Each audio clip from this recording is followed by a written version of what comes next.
Energy transformation is a global phenomenon. It's driven by three factors: disruptive technology, changing consumer expectations, and changing policy and regulatory mandates. The degree to which energy transformation is impacting utilities across Canada varies, depending on the local market.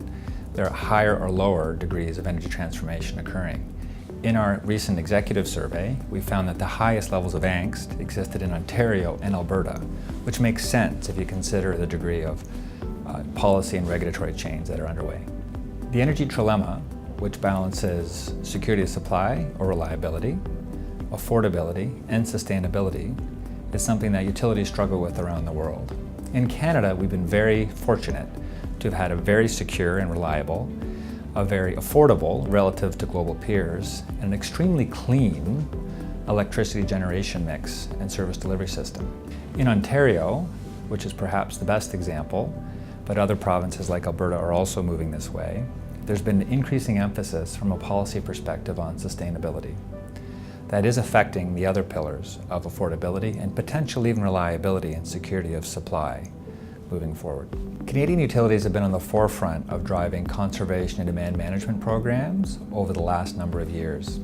If we think of demand in Ontario, for example, we're significantly today below the peak demand of 2006. And that's largely a result of conservation demand management programs that have been initiated by the government and implemented by utilities.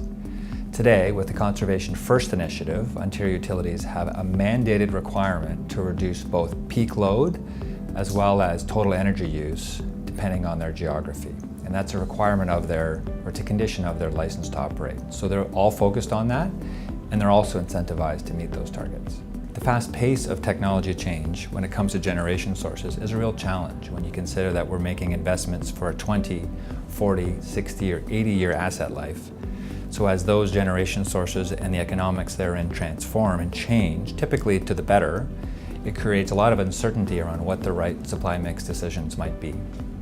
And you're seeing that in Ontario, you're seeing that in Alberta, and I think you'll increasingly see it across the country as they look for new ways to address the carbon and the sustainability objectives that policymakers have. Different jurisdictions across Canada will see different sources of value from storage, I believe, moving forward.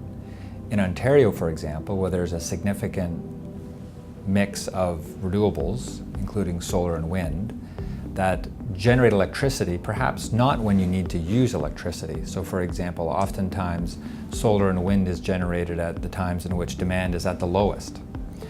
So if you're able to harness that energy, store it for use later when there's actually a peak demand, for example, that creates tremendous opportunities for both grid reliability as well as for the economics of renewables. Proactively managing the energy transformation drivers and having a focused strategy will create a great, bright opportunity for Canadian utilities.